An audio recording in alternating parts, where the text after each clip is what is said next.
It's Dukes and Bell here on Sports Radio 92.9 The Game, and with no more hesitation, we say hello to the owner of our Atlanta Falcons and the flagship station for the Falcons, 92.9 The Game. Mr. Blank, it's Dukes and Bell. Glad to have you on. How are you out there? Well, I'm doing great. I hope you're doing well. I understand it's getting cold in Atlanta. It's getting warmer out here in San Francisco. Maybe we should stay out here. A little bit. I hear that. Arthur, I mean, we're all passionate Falcon fans. We know you are. I mean, did you think that by Super Bowl 50 you wouldn't have a Super Bowl ring yet? Well, I was certainly hoping by Super Bowl 50 that I would. Not for myself, obviously, but for our fans in Atlanta. And we're working hard on it, as you know, and I think that with our leadership team we have in place now, and I like the group. I like obviously I love our coach, and some of the changes he's made this offseason I think are going to be better for us going into 2016. I also think there are some things that the first-year head coach, I think he's going to do a little differently going into 16. And I think the moves that Thomas and Scott have made in both the pro and college side of the personnel department will get us in a better position going to 16 as well. So I'm looking forward to 16 in a positive way. We obviously started out, with the best record a new head coach has ever had in our history of the franchise, 5-0, and hit a major bump in the road, and we ended up, I think competitive, but certainly not in the middle of the season. We're talking with the owner of our Atlanta Falcons here on Sports Radio 92.9 The Game, Dukes and Bell, with Arthur Blank, who's out at Super Bowl 50. Mr. Blank, I want to ask you about your decision this offseason to maintain the continuity with the football front office. Mike and I, we hear from the fans of this team that love the Falcons. This show is a conduit for the fans, and people call us, they text and talk to us, and they said, what was the thought process behind Mr. Blank's decision? Well, I think the thought process was that what we ask our entire football staff to do, coaches and personnel department as well as the owner, is to at the end of every season, no matter how many games we win, to reevaluate our entire situation, and there are things we can do to get better. Sometimes it means holding the same cards. Sometimes it means turning the cards back in. And we felt the changes that we did make were the ones that we really should have made, and asking, in the case of personnel, to be specific, that we asked Thomas and Scott to completely objectively, candidly, and as honestly as they can do, and I think they did a good job of it, is to go back and look at our personnel staff and see where we have capacity and see where we could use some improvements. And I think they've done that.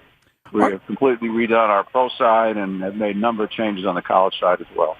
Arthur Blank with us. I also think the relationship that the coach Dan has with both Thomas as well as Scott, I think is important to me as well. They've developed a nice relationship professionally, and one that I think is going to be for the benefit of our franchise. And that's what I was going to ask you, Arthur. If Dan Quinn doesn't have a great rapport, was there a chance that Thomas wouldn't be back this season?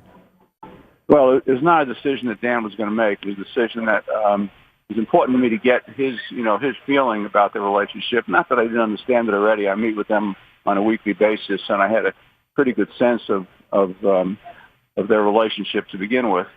So I really just wanted to kind of confirm with Dan how he felt, what he thought was good, what could be better, areas that he felt from a personnel standpoint could possibly be addressed, and I think we did that collectively. Arthur Blank, the owner of our Atlanta Falcons here on Dukes and Bell. Mr. Blank, I want to ask you about our quarterback, Matt Ryan. Tough season for Matt. And, a lot of people say and ask the question, does the ownership still believe in Matt Ryan? And I want to pose that question to you. Yes. Yeah, yes. There's no question. There are 32 teams in the NFL. There are at least 20 of, I would say at least 20 of them like to have Matt as their quarterback, and maybe more. Matt did not have the kind of consistent year last year that's been typical the first 7 years he had with us, even though he put up a lot of yards and you could measure it a variety of ways. But in terms of wins and in terms of mistakes and turning the ball over, I think Matt would be the first to say that he didn't play the way he would like to play. Some of it, I think, in my opinion, is somewhat related to the scheme changes. And they take a little while to settle in. Some of it, I think, was just some bad judgment, some bad play on Matt's part, and I think Matt would say that. But we have great confidence and faith in the quarterback, and and I think he'll be great for us for a number of years as well. He's taking good care of himself. Hasn't had a lot of injuries during his career, so we hope he's going to play for a very long period of time. As Dan Quinn and Thomas Dimitrov continue the evaluations, obviously the future Roddy White comes up. As a fan, Arthur, do you want, and as an owner too, because your 2 cents worth matters, how much do you want Roddy back? Well, I'll answer the question on from both perspectives. As a fan, it matters a lot because I love the guy like most of our fans do. As an owner, my 2 cents means nothing because it shouldn't mean anything.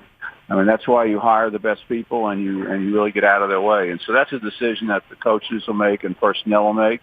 I think they appreciate and value they appreciate and value what Roddy has done from a historical standpoint. However, you can't make a decision to keep any player on the roster based on history. You have to make a decision based on, what's the player's value today, what can he bring to the franchise today, how does that weigh compared to what your compensation is today and going forward. And if it makes sense, you keep the player on the roster, and if it doesn't, it doesn't. But there certainly is great respect for Roddy, not only historically, but his competitiveness. He's had very few drops for us this last year. He runs certain routes, very, very well. Obviously, he and Matt have had a long and very positive, productive relationship. Where that'll take Coach Quinn and Thomas and Scott in terms of that decision, I'm not sure. Mr. Blank, I want to ask you about the latest with Mercedes-Benz Stadium and the efforts to get a Super Bowl here in Atlanta in the next few years, obviously 2019. Yes. Yeah, we are bidding for both 2019 and 20. A decision will be made in May, or the vote will be made in May. The Super Bowl bid committee has been to Atlanta on several occasions. We're working very closely with them, as are other people from the city and the region.